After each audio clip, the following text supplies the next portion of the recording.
Bueno, hermanos, damos gracias a Dios, ¿verdad? El Señor es bueno y ya vamos a comenzar el próximo domingo con los cultos presenciales.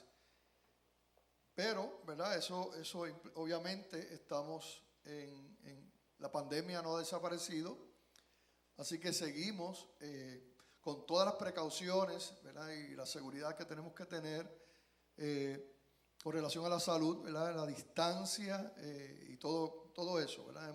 Hemos seguido y estamos preparando, ¿verdad? Todos los protocolos de limpieza, de distancia. Y es bien importante, hermano, a la iglesia le pedimos que ore por todo esto y que todo el mundo pueda entender que cuando regresemos ahora a la iglesia, no regresamos a la normalidad que estábamos acostumbrados, sino que va a haber unos cambios y poco a poco nos vamos a ir ajustando y adaptando a esos cambios. Vamos a tratar en todo lo posible, estamos tratando de minimizar ¿verdad? Los problemas y las situaciones, pero es algo nuevo y tenemos que ver cómo va a responder la iglesia, la asistencia y todo eso, así que pues vamos poco a poco. Vamos a tener usted se puede registrar por Eventbrite y dentro de poco yo le voy a mostrar, ¿verdad? Por Eventbrite, usted entra ahí y va a aparecer el culto de las 8 y el culto de las 11. Y entonces ahí usted puede escoger ese culto, ¿verdad? Y cuántas personas vienen con usted. Y con eso separa el espacio.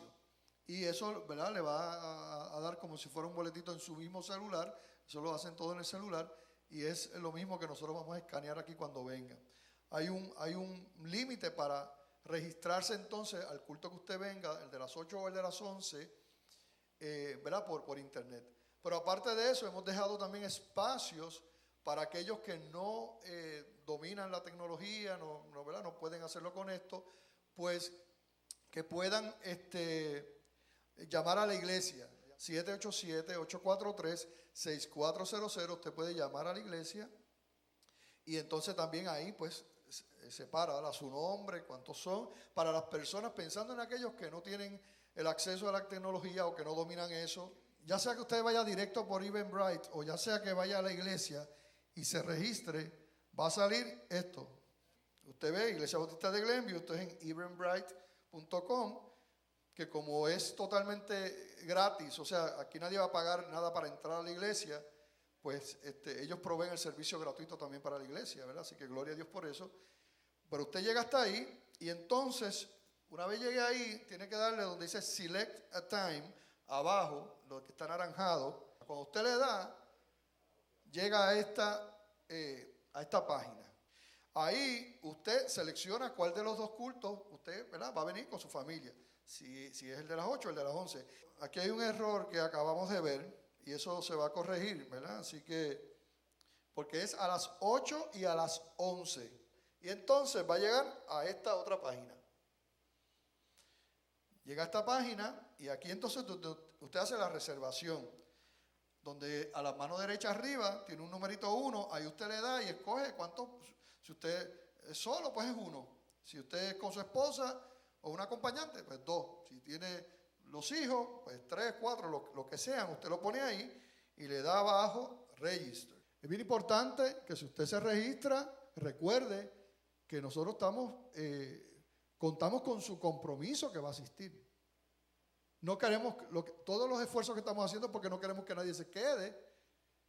Entonces imagínese, usted viene y se para, entonces no viene y se quedan hermanos que hubieran querido venir porque usted se paró pero no vino. Así que es muy importante, hermano, que entienda el compromiso que hace no solamente ante Dios y la iglesia, sino también con sus hermanos.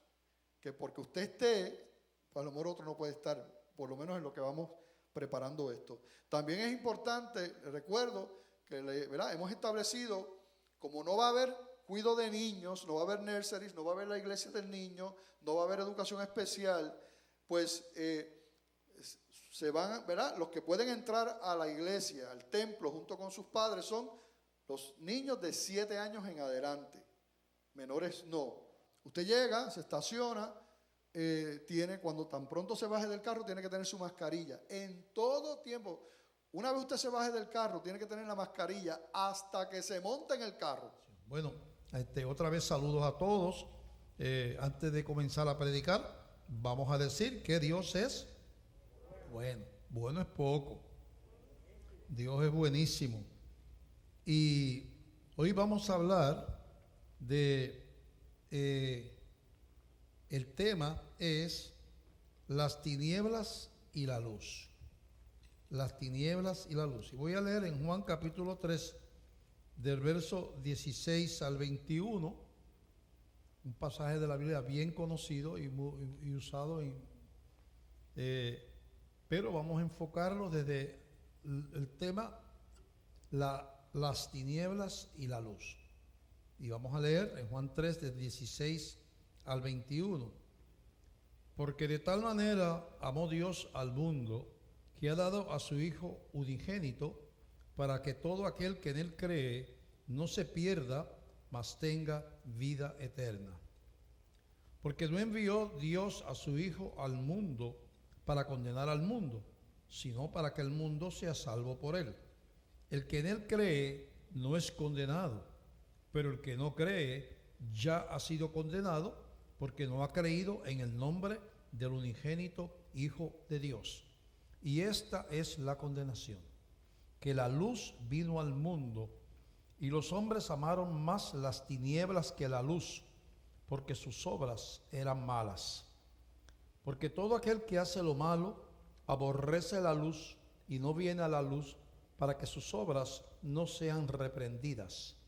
Mas el que practica la verdad viene a la luz, para que sea manifiesto que sus obras son hechas en Dios. Padre, te damos gracias por esta palabra, Señor. Ponemos este mensaje en tus manos. Señor, pedimos que tu Espíritu Santo sea el que le dé el poder necesario a la palabra para, Señor, tocar los corazones, cambiar vidas. Háblanos, Señor, en esta mañana, en el nombre de Jesús. Amén, amén. Bueno, hay una realidad de física, ¿verdad? Vamos a llamarle, que las tinieblas y la luz no pueden cohabitar. No pueden cohabitar. La total oscuridad y la claridad no pueden cohabitar, porque si hay un lugar oscuro y se enciende una luz, desaparecen las tinieblas. Si hay un lugar iluminado y se desaparece la luz, aparecen las tinieblas. Las tinieblas aparecen cuando la luz no está, y la luz, cuando se enciende, pues desaparecen las tinieblas.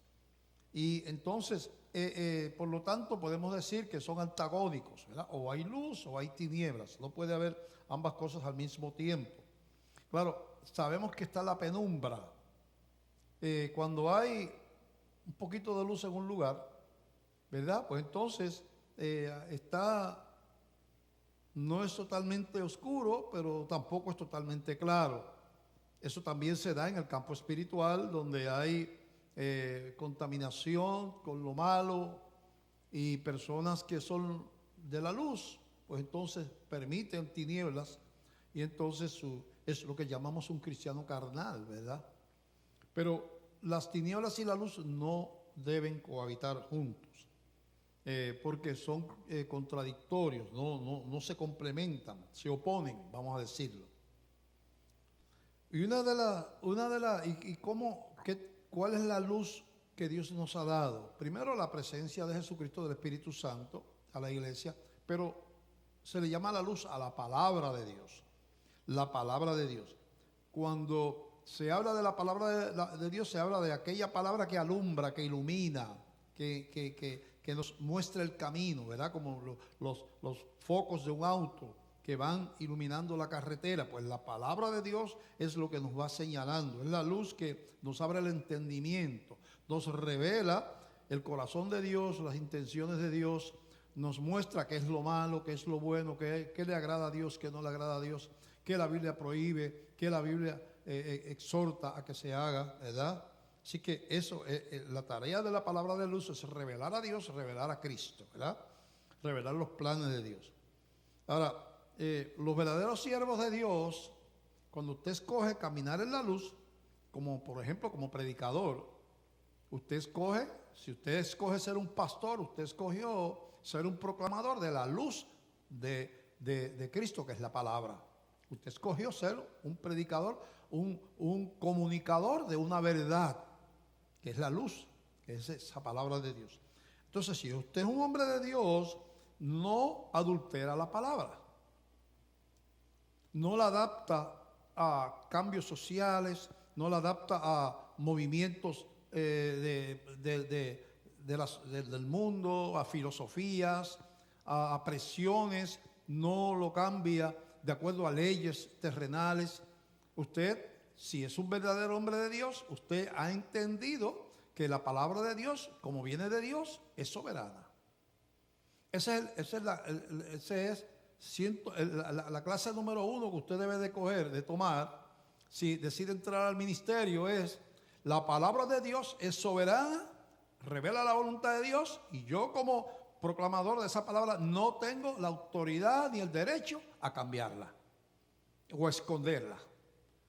Si usted es un hombre de Dios, usted hace ese compromiso.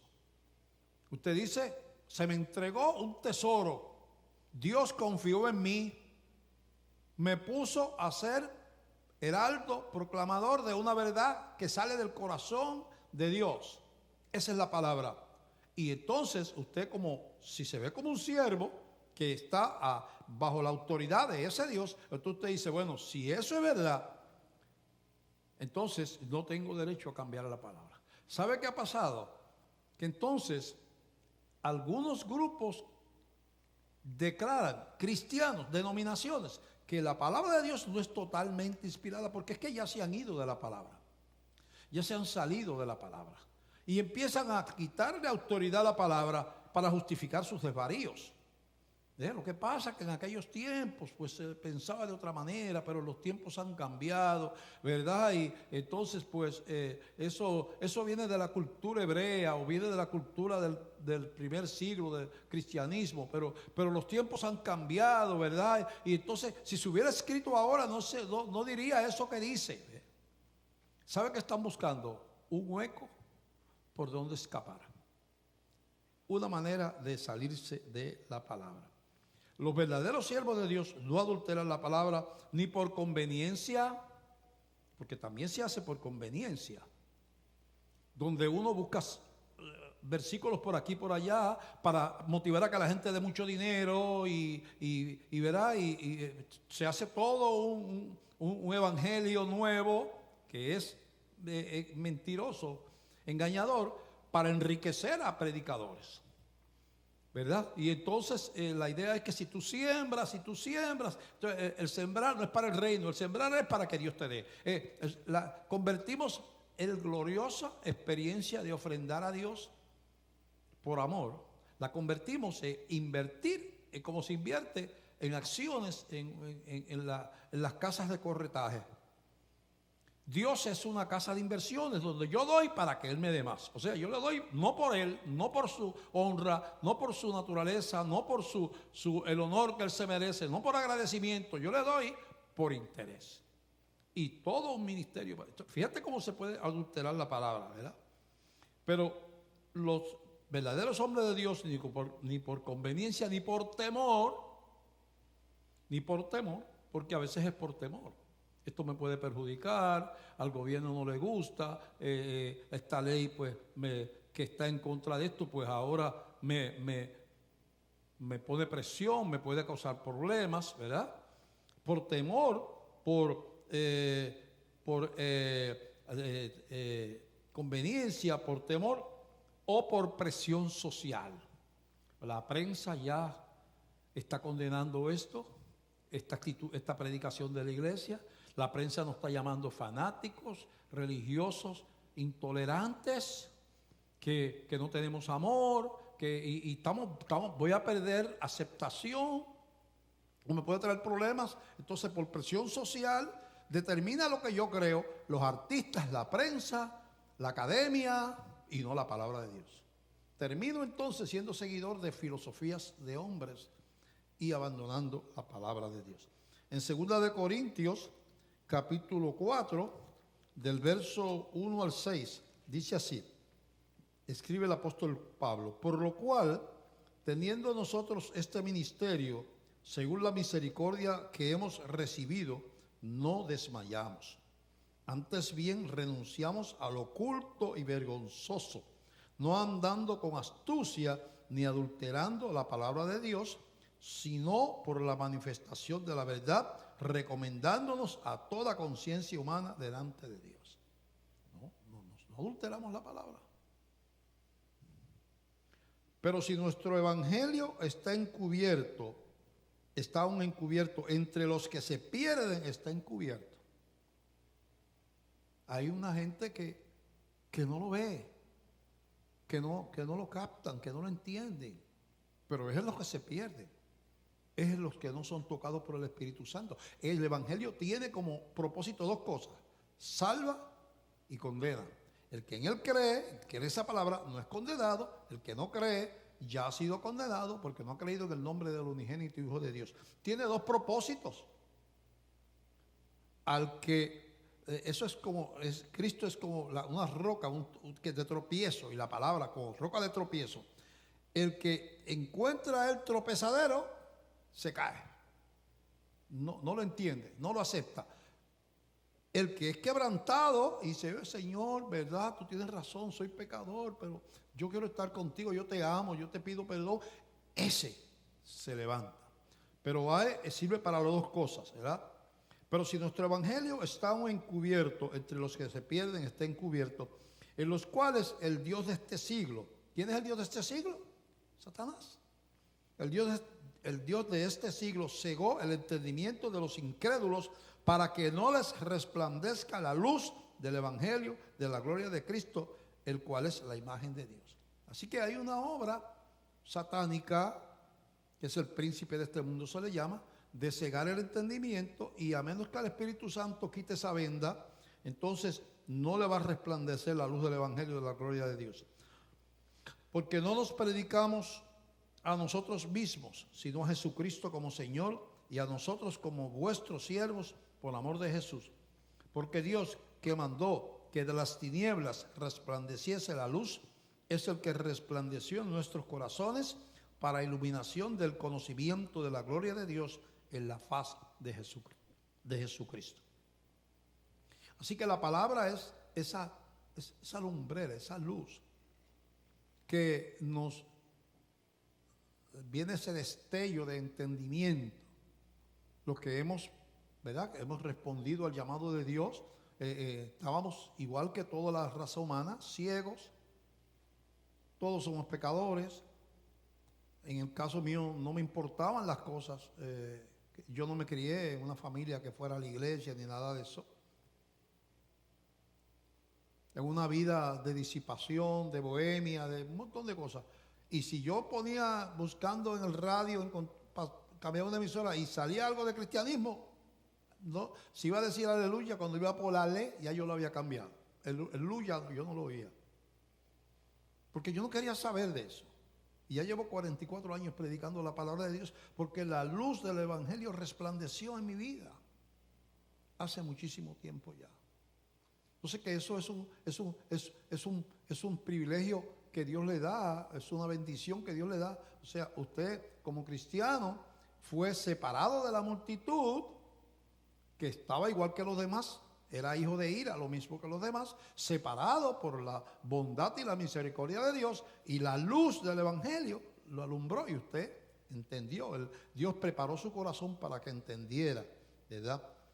Así que lo primero es que tenemos que entender que la palabra de Dios es la luz del evangelio, que el que escoge rechazar a Cristo y a su palabra, escoge andar en tinieblas. Cuando se habla del mundo de la condenación, del infierno, se le llama el mundo de las tinieblas. Estas son las tinieblas de afuera, las tinieblas. Cuando se habla del reino de Dios, se habla del reino de luz, y habla, por ejemplo, de que allí no hace falta ni luz del sol ni de la luna, porque el mismo Señor con su presencia ilumina todo aquel lugar. Usted sabe que entonces el infierno no solamente es tormento, sino es tiniebla. Y la gloria no solamente es presencia de Dios, sino que es luz. Si es agradable, mire, un lugar que es agradable, un hermoso bosque, que a las 7 de las 6 de la mañana se ilumina, y las flores y los pajaritos cantando y los hermosos árboles y todas esas cosas, es hermoso. Pero ese mismo lugar a las 2 de la mañana puede ser aterrorizante. ¿Cuál es la diferencia?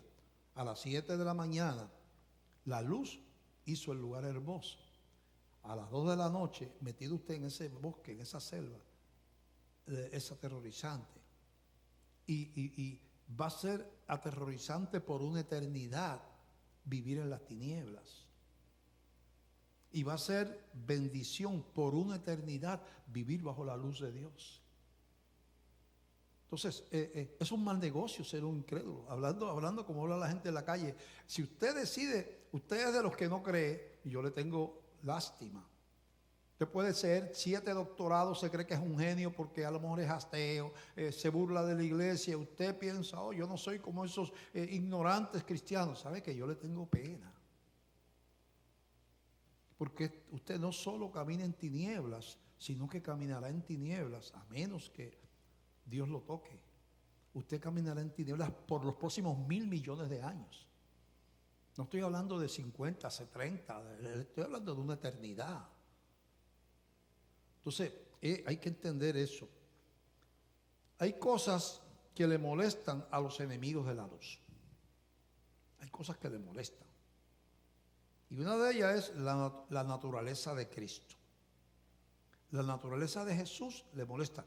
Hay una constante guerra contra los atributos de Jesús, de su divinidad, de que Él es Dios, de que es perfecto, que no tuvo pecado, ni tiene pecado, que es el Señor que reina en gloria, de que tiene potestad sobre todas las cosas en el cielo y en la tierra, de que es el único camino para llegar al Padre, a la salvación. Y eso le molesta a la gente. A la gente que combate el Evangelio, la naturaleza de Jesús le molesta.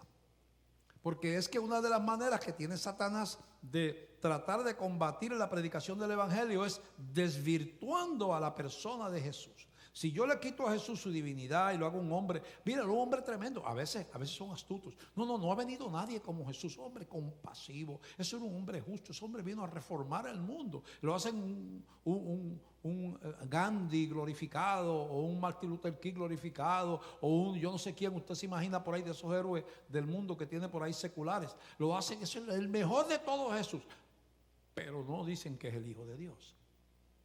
No dicen que es eterno y que tiene poder para salvar. No. Es un gran hombre en la historia. Entonces te lo quitan la divinidad, te le quitan su poder de salvación y te quedas con un héroe terrenal que no sirve para nada, para salvar a nadie. En Hebreos 1, del 1 al 4, dice así: Dios, habiendo hablado muchas veces y de muchas maneras en otro tiempo a los padres por los profetas, en estos últimos días nos ha hablado por el Hijo, a quien constituyó heredero de todo y por quien asimismo hizo el universo, el cual, ese Jesús, siendo el resplandor de su gloria y la imagen misma de su sustancia, y quien sustenta todas las cosas con la palabra de su poder, habiendo efectuado la purificación de nuestros pecados por medio de sí mismo, se sentó a la diestra de la majestad en las alturas, hecho tanto superior a los ángeles, cuanto heredó más excelente nombre que ellos. Dice en Hebreos 4, del 10 al 12, dice así: porque el que ha entrado en su reposo también ha reposado de sus obras como Dios de las suyas. Procuremos pues entrar en aquel reposo, para que ninguno caiga en semejante ejemplo de desobediencia. Porque la palabra de Dios es viva y eficaz, y más cortante que toda espada de 2 filos, y penetra hasta partir el alma, el espíritu, las coyunturas y los tuétanos, y discierne los pensamientos y las intenciones del corazón. Que Jesucristo y su palabra. No se puede, que eso es otra cosa que quieren hacer algunos. Yo soy cristiano, pero no creo la palabra. Son inseparables. No se puede salvar a uno si no es por la palabra de Dios. La palabra es el instrumento que Dios usa para salvarnos, creer en esa palabra. Así es que todas esas cosas estamos viendo que hay una guerra entre tinieblas y luz, ¿verdad? La palabra molesta. La palabra de Dios irrita, inquieta a las tinieblas. Usted quiere ver a las tinieblas molestas, es la palabra. ¿Por qué usted cree que hay que sacar los 10 mandamientos de los tribunales porque eso le viola los derechos a los ateos? Y está diciendo que sí la nación a todo eso.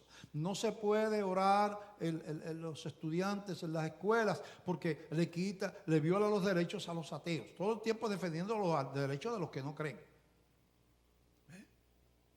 Hay que sacar a la religión de todo el ámbito de la nación porque es algo que estorba, que molesta, que interrumpe la libertad de la gente. Fíjate porque es que definitivamente la palabra molesta, inquieta a las tinieblas. ¿Por qué? Porque la palabra fue la espada que el Señor le entregó a la iglesia para luchar en contra de Satanás y de la mentira. Es por la palabra, es la predicación de la palabra y el mensaje de la palabra lo que le roba las almas y las trae al conocimiento de la verdad. A Satanás, le roba las almas a Satanás. Y si algo Satanás odia es la palabra, y si algo odia es a la persona perfecta, soberana de Jesucristo. Y todas las armas, los armamentos van dirigidos a destruir la naturaleza de Jesucristo, divina, eterna, soberana, perfecta y camino de salvación, destruir la naturaleza de Jesús y destruir la veracidad y la confianza en la palabra de Dios. En eso es molesto. Sin embargo, para otros es reposo, ¿verdad? En Hebreos, más adelante, leímos 4 al 12, del Hebreos 4 allá en adelante, en Hebreos 4, dice así, del 12 en adelante: porque la palabra de Dios es viva y eficaz y más cortante que toda espada de 2 filos, y penetra hasta partir el alma y el espíritu, las coyunturas y los tuétanos, y discierne los pensamientos y las intenciones del corazón. Y no hay cosa creada que no sea manifiesta en su presencia. Antes bien, todas las cosas están desnudas y abiertas a los ojos de aquel a quien tenemos que dar cuenta. Por tanto, teniendo un gran sumo sacerdote que traspasó los cielos, Jesús el Hijo de Dios, retengamos nuestra profesión, porque no tenemos un sumo sacerdote que no pueda compadecerse de nuestras debilidades, sino uno que fue tentado en todo, según nuestra semejanza, pero sin pecado. Acerquémonos pues confiadamente al trono de la gracia para alcanzar misericordia y hallar gracia para el oportuno socorro. La palabra nos revela la gracia de Dios. Hay misericordia. Un Dios que nos amó tanto, que dio su vida por nuestra salvación. En un mundo donde mucha gente le han fallado otras personas. Le fallaron a veces los padres, a veces le falló el esposo, a veces a los padres le fallan los hijos, le fallan los amigos, le fallan los gobiernos, la vida está llena de gente que nos falla. Y encontrar a uno que nunca falla, a uno que es leal, fiel hasta el final, que dice que estará conmigo todos los días hasta el fin del mundo, pues es un tesoro que uno encuentra. Por eso la Biblia describe encontrar a Cristo como el gran tesoro. Lo más grande que uno puede tener es esa relación con Jesucristo. Contesta todas las interrogantes. La palabra inquieta, pero para otros es reposo. Como las cosas, ¿verdad? La luz nos ilumina, ¿verdad? Las tinieblas representa el mal, ¿verdad? Lo que, ¿verdad? En el aspecto espiritual, la luz representa la presencia de Dios.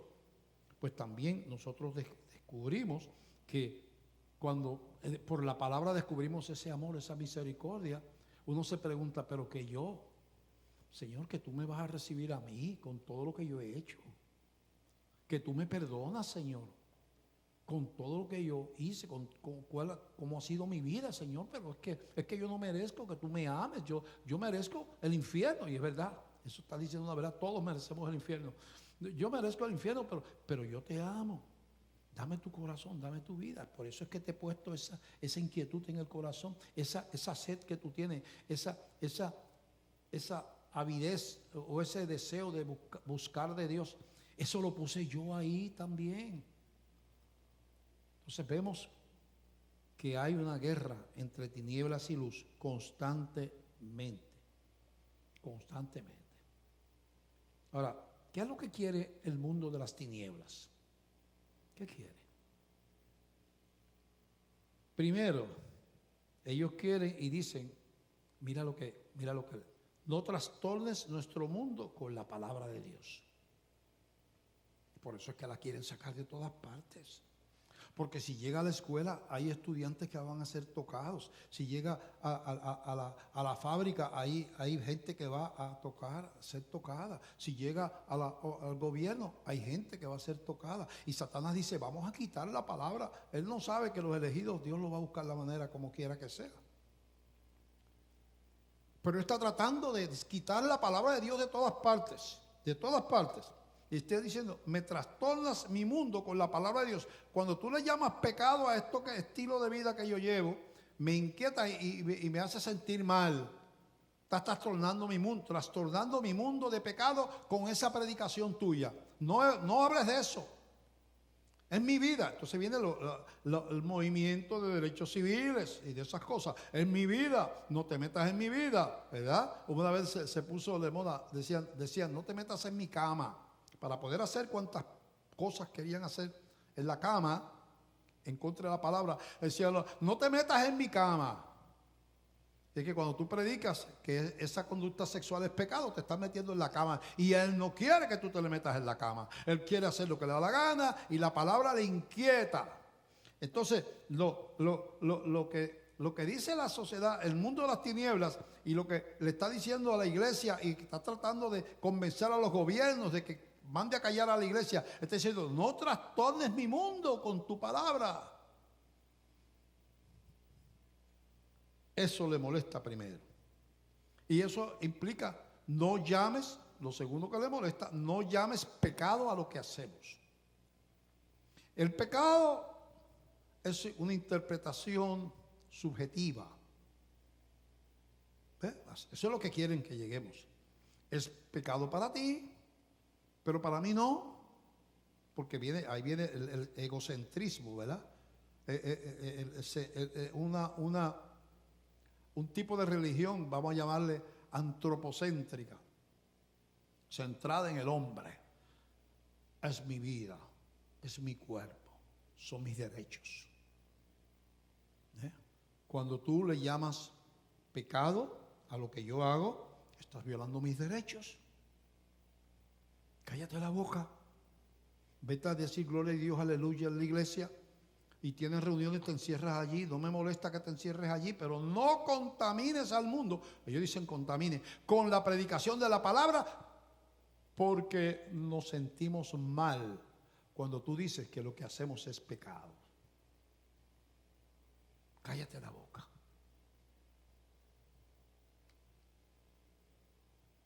Tercera cosa que quieren. Adapta tu predicación a las creencias y filosofías de este mundo. Mira, y han tenido un tremendo éxito, ¿sabes? Hay denominaciones completas que ya no son cristianas. Denominaciones evangélicas completas. Porque cuando tú abandonas la palabra, abandonas a Cristo no se puede ser enemigo de la palabra y al mismo tiempo decir que yo soy un mensajero de Dios. No puede ser. Eso es un imposible teológico y filosófico, porque la fe es en la palabra de Dios. Y hay denominaciones completas que ya no predican de este pecado Inclusive lo permiten dentro de sus iglesias y conviven con el pecado. Aún los mismos ministros viven en ese pecado, porque para ese tipo de movimiento liberal que hay en las iglesias, esas actuaciones sexuales, de vicios, de cosas, ya eso no es pecado. Ellos dijeron, vamos a coincidir con lo que dicen los artistas, con lo que dice la prensa, con lo que dicen los tribunales, con cualquiera menos con la palabra de Dios. Y abandonan la palabra. Y entonces caen en la apostasía. ¿Verdad? Hay denominaciones completas que están predicando las filosofías de este mundo, los comportamientos de este mundo, y han claudicado porque no quieren. Jesucristo decía que el que no tomara su cruz y le seguía no podía ser su discípulo. Pero ¿qué es la cruz de Cristo? Implica obediencia. Jesucristo hasta sudor de sangre hubo en el huerto de Getsemaní. Hasta decir, Padre, ¿será posible que pase de mí esta copa? Pero no se haga mi voluntad sino la tuya. La cruz de Cristo implica estar dispuesto aún a morir por obedecer las instrucciones del Padre. Eso fue lo que hizo Jesús. Y cuando está diciendo, tomen mi cruz, dice, hagan lo mismo que hice yo. Pero como hay gente que la cruz le molesta y no quieren ser perseguidos y no quieren padecer y no quieren tener en contra al gobierno y no quieren tener en contra a la prensa y no quieren tener en contra a la academia, a las universidades y a las sociedades científicas, sociológicas, psicológicas, lo que sea, porque todos esos tribunales hay como una unidad, han encontrado unidad en esa lucha contra la verdad, se han unido. Los que pelean en otras cosas, ahí están unidos. Políticos que aquí se matan allí en la legislatura, cuando se trata de legislar en contra de la iglesia, están unidos. Y eso es lo que... Entonces, para el llamado que Dios me ha dado, mira, la mayor parte de la predicación desde los púlpitos es para llenar iglesias. Y nosotros queremos que se convierta la mayor cantidad de gente posible. Pero muy poca gente predica ante el colapso de la iglesia y ante el colapso de la sociedad. Muy poca gente. Denominaciones poderosísimas aquí en Puerto Rico están calladitas, con los desvaríos que están haciendo a nivel legislativo y otras cosas en contra de la iglesia, calladitos, reuniéndose con los líderes políticos, porque ellos no quieren ir en contra de la corriente, porque no le conviene a la denominación. Y así, o sea, se claudica. Y Dios, Señor, ¿por qué tú me diste a mí este mensaje? Si voy a hacerme de enemigos dentro de la misma iglesia. Pero trato de predicar, a veces digo, Señor, le voy a cambiar. Te estoy hablando demasiado a la iglesia, Señor. Pero pues yo te llamé para que tú fueras un predicador de la palabra. Yo no te llamé para que tú tuvieras el apoyo de nadie. Si en ese proceso pierdes el aprecio y el apoyo de otra gente, pues yo lo perdí también y por eso me crucificaron. Eso es tomar la cruz. Entonces, ellos quieren que adaptemos la predicación y las creencias a las filosofías, a las creencias y las filosofías de este mundo. Cuarto, si condenas lo que hacemos, estás violando nuestros derechos civiles.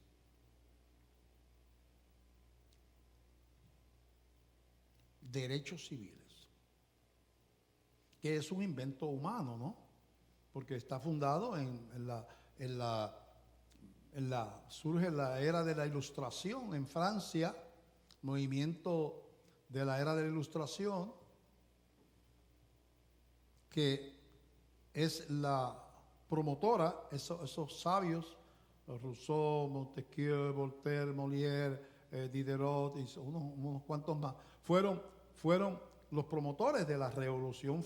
Primero, aunque se gestó en Francia ese movimiento, primero fue la Revolución Norteamericana, ocurrió primero, y después la Revolución Francesa, donde comienza el movimiento del mundo hacia gobiernos democráticos con libertades civiles y la Carta de Derechos y Cartas de Derechos Civiles. Y entonces, ese es el Dios, no es Dios, eso es Dios. Entonces, lo que dicen es, si condena lo que estamos haciendo, viola nuestros derechos civiles. Y eso es como decir, o sea, tú puedes ir y decir de lo de Cristo lo que tú quieras. Y han hecho barbaridades, han hecho blasfemias públicas en contra del Señor. Han hecho obras donde Jesucristo era amante de María Magdalena. Hablaban de Jesucristo como un homosexual con Juan el apóstol. Han hecho, ¿qué no han hecho de eso? Han hecho hayan hecho de que es un farsante, que no hubo tal resurrección. Y nadie dice, no, está violando los derechos de los cristianos. No. A los cristianos tú le puedes decir todo. Y Jesucristo era un ladrón que vino, un embustero. Y no hay problema. Para los derechos de no, esa gente no se protege. Solamente protegemos a los enemigos de la iglesia.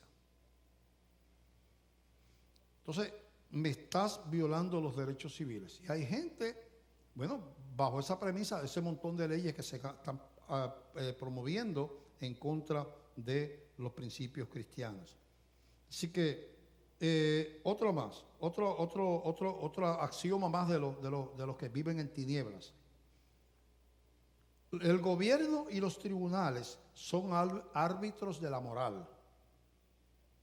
Acepta sin protestar sus decretos. Ese es el dogma. El gobierno y los tribunales son los árbitros de la moral. Tú tienes que aceptar sus decretos. Y es lo que se está haciendo por mucha gente, muchas iglesias y denominaciones. Eso es legal porque el Tribunal Supremo lo dijo. No, pero entonces, ¿qué era legal en los tiempos de Daniel? Que se adorara la estatua de Nabucodonosor. Porque si eso era un decreto del rey, el orden legal era que tú te postraras y no, yo no me voy a postrar, mátame si quieres. ¿Qué era lo legal en el tiempo de la primera iglesia? Que la gente reconociera que César era el Señor, con divinidad inclusive. Y esa era la confesión de los romanos, César es el Señor. Y los cristianos dijeron, nosotros no vamos a decir que César es el Señor, porque el Señor es Jesucristo. No, pero la ley dice que tiene que diga la ley. O sea que el cristiano, cuando se encuentra una ley que contradice la palabra, tiene que escoger la palabra. Y ponerse de frente al tribunal que sea. Porque nosotros tenemos una ley que está sobre toda ley humana. La palabra de Dios está sobre el Tribunal Supremo de Puerto Rico, el Tribunal Supremo de Estados Unidos, la Corte de la Haya allá en Ginebra, las Naciones Unidas. Es la palabra de Dios, de casi nada. Y el cristiano tiene que ver esa palabra de esa manera. Si el Tribunal Supremo lo dijo, el Tribunal Supremo está equivocado. Si dice que el aborto es legal, pues está equivocado. Eso es un asesinato de niños.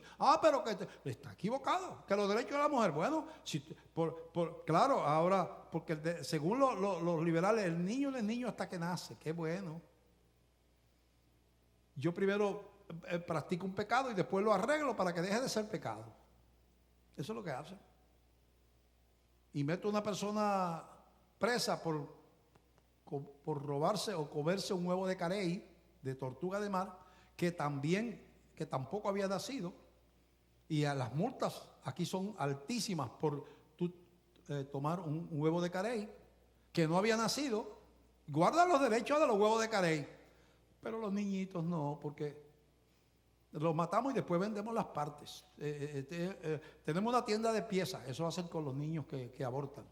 Vendemos los bracitos y vendemos los tejidos y vendemos las córneas y sacamos un dinerote vendiendo spare parts de niños creados por Dios. Y creemos que nosotros, la ley lo dice, ahora el aborto es bueno. Pues no, que digan lo que quieran, pero sigue siendo un pecado.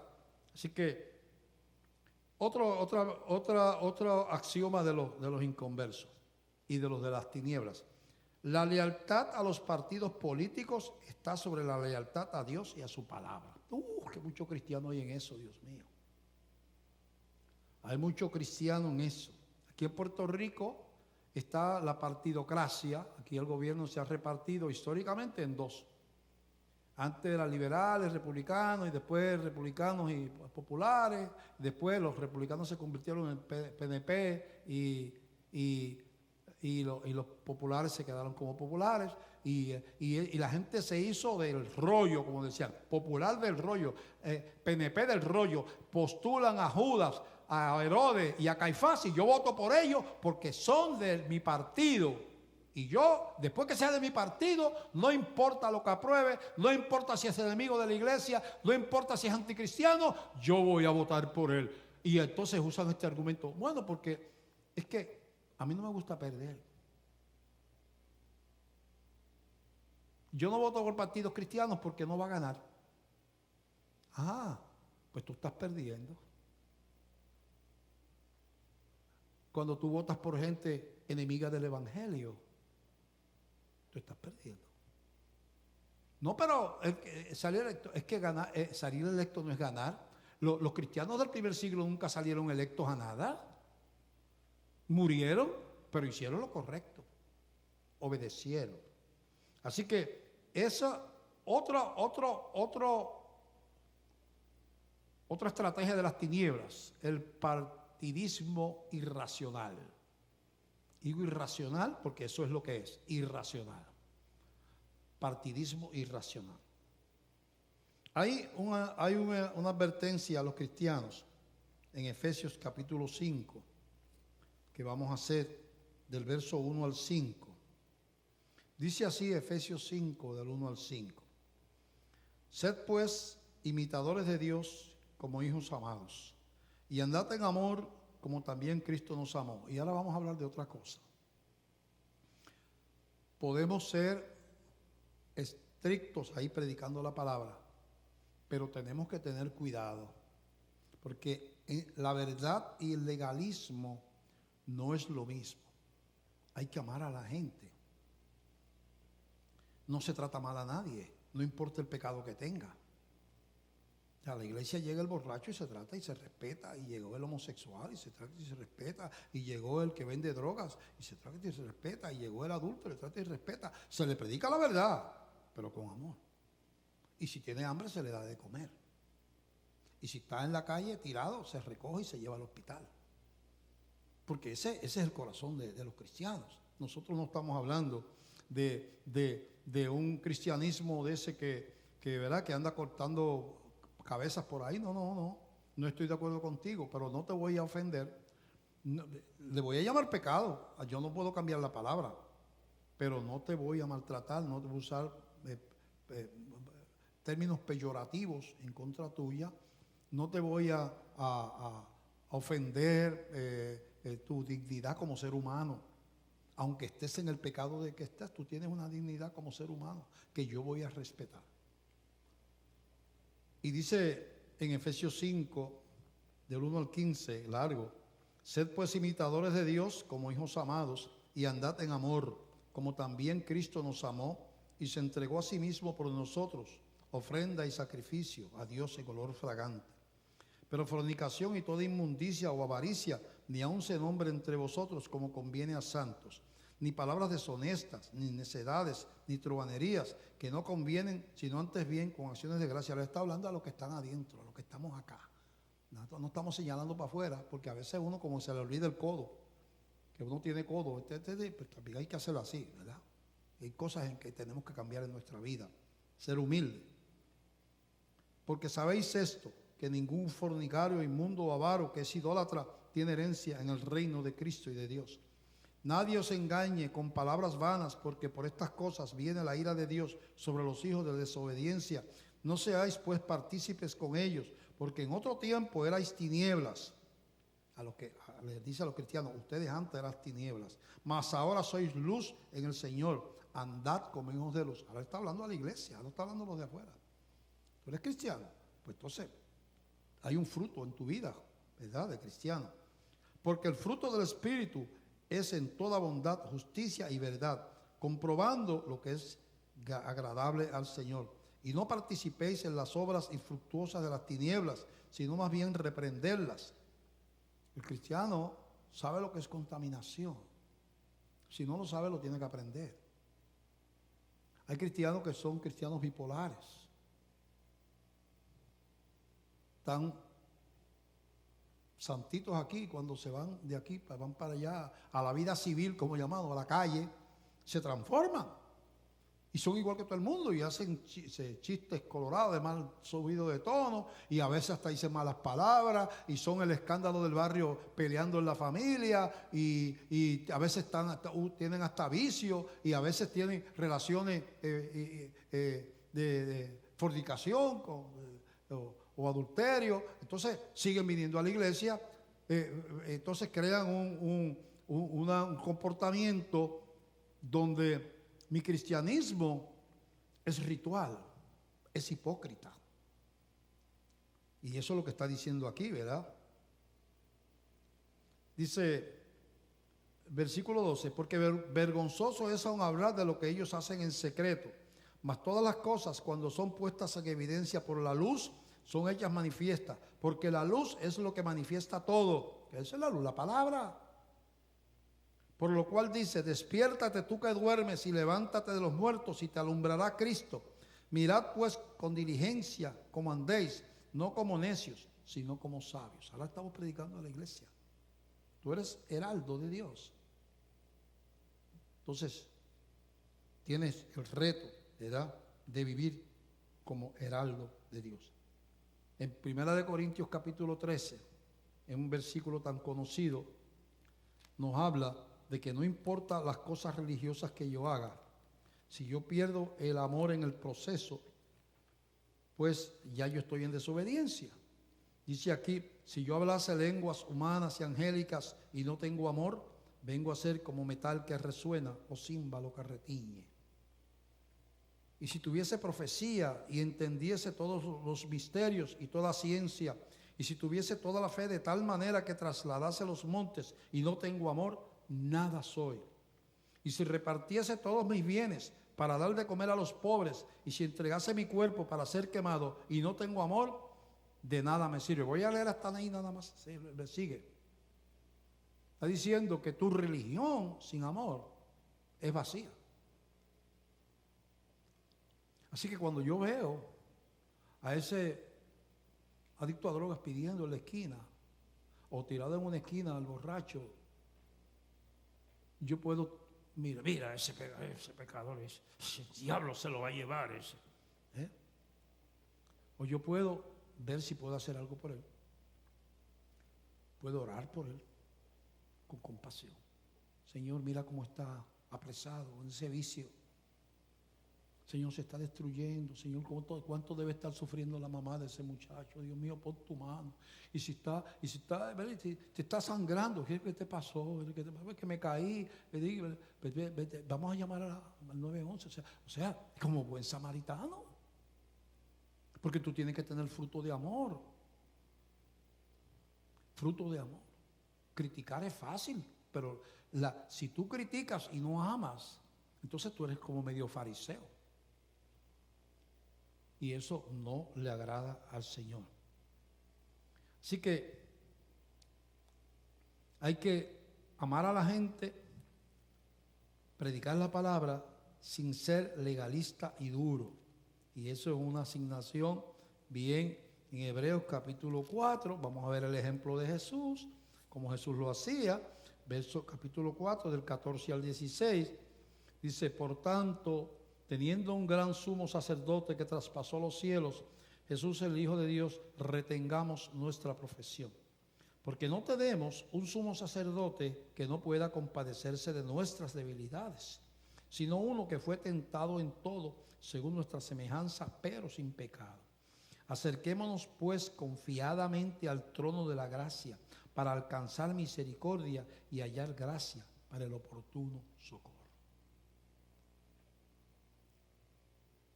Una de las críticas de los fariseos a Jesús era, ¿por qué tú hablas con las prostitutas y con los borrachos? ¿Por qué te sientas con ellos? ¿Por qué les prestas atención? Esa gente son gente inmunda, esos fariseos legalistas.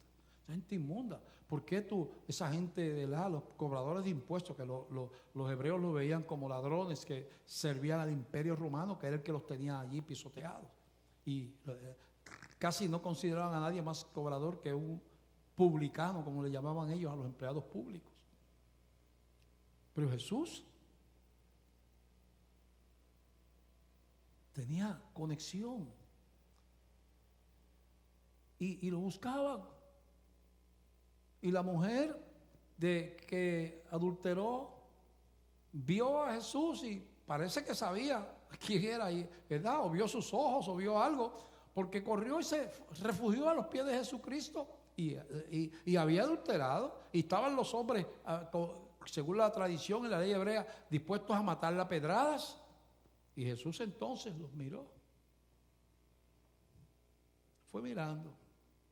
Dijo: el que esté libre de pecados de ustedes, que tire la primera piedra a esta mujer. Entonces ahí vino una convicción sobrenatural, porque aquellos hombres soltaron las piedras y se fueron. Y Jesús le dijo: mujer, ¿dónde están los hombres que te estaban? Señor, se fueron. Yo tampoco te condeno.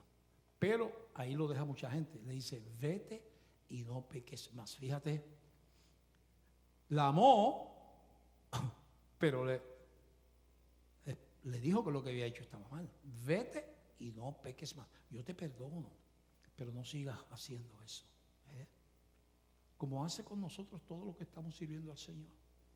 Yo te recibo. Y el lodo del camino, no te preocupes, de eso me encargo yo. Señor, mira, estoy lleno de inmundicia. No me importa. Si yo vine a buscar a los pecadores, yo no vine a santos, yo vengo a buscar santos, no encuentro a nadie. Así que las tinieblas y la luz, ahora más que nunca, en este tiempo final, están en guerra. La iglesia pertenece al reino de la luz. Y si pertenece al reino de la luz, tiene que ser fiel a la palabra.